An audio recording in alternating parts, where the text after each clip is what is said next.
দাগ। দেশ ও মানুষের কল্যাণে কাজ করে গেছেন সরকারে থাকতেও বিরোধী দলে থাকতেও। স্বাধীন বাংলাদেশে এ পর্যন্ত মোট 8 বার সংসদ সদস্য নির্বাচিত হন তোফায়েল আহমেদ। 1943 সালের 22 অক্টোবর ব্রিটিশ ভারতের বেঙ্গল প্রেসিডেন্সির ভোলায় জন্ম। পাকিস্তান আমলে 1960 সালে 17 বছর বয়সে বরিশাল ব্রজমোহন কলেজে পড়ার সময় ছাত্রলীগে যোগদান করে রাজনীতির হাতেখড়ি। 4 বছর পর ঢাকা বিশ্ববিদ্যালয়ের ইকবাল হল বর্তমান শহীদ সার্জেন্ট জহুরুল হক ছাত্র সংসদের ক্রীড়া সম্পাদক হন। 1967 থেকে 1969 সাল পর্যন্ত ছিলেন ডাকসুর ডিপি। সে সময় সরকার বিরোধী 4টি ছাত্র সংগঠনের সমন্বয়ে যে সর্বদলীয় ছাত্র সংগ্রাম পরিষদ গঠন হয় তার নেতৃত্বে ছিলেন তিনি। তাদের আন্দোলনেই আগরতলা ষড়যন্ত্র মামলা প্রত্যাহার করতে বাধ্য হয় পাকিস্তান। মুক্তি পান বঙ্গবন্ধু। 70 সালের নির্বাচনে যায় আওয়ামী লীগ। পরের বছর মুক্তিযুদ্ধ। জন্ম হয় স্বাধীন সার্বভৌম রাষ্ট্রের। তার আগেই শেখ মুজিবুর রহমান হয়ে যান বঙ্গবন্ধু।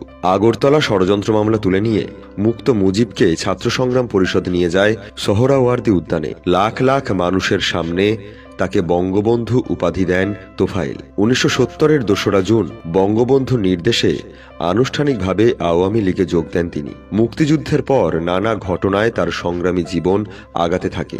বঙ্গবন্ধু দেশে ফিরে তরুণদেরকে গড়ে তোলার উদ্যোগ নেন। তোফায়েল আহমেদকে বানান রাজনৈতিক সচিব। 1975 সালের 14 আগস্টও বঙ্গবন্ধুর সঙ্গে সময় কাটিয়েছেন তিনি। পরের দিন লণ্ডভণ্ড হয়ে যায় সবকিছু। জাতির পিতাকে করে একদল সেনা সদস্য।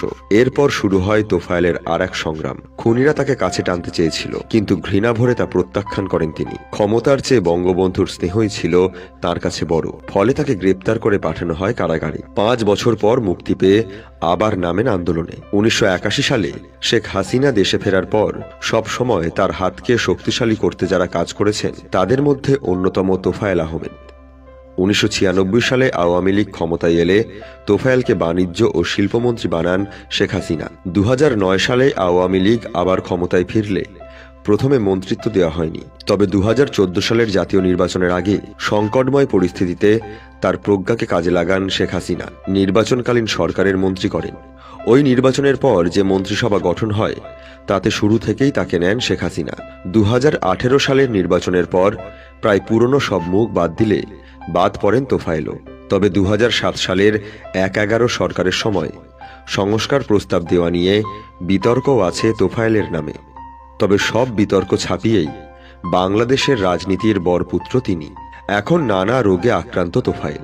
ঠিকমতো চলাফেরাও সবসময় করতে পারেন না, কথাও বলতে পারেন না ঠিকমতো। কিন্তু বাংলাদেশের রাজনীতিতে বঙ্গবন্ধুর সবচেয়ে প্রিয় রাজনীতিবিদের একজন হিসেবে এখনো ধরে রেখেছেন নিজের সম্মান।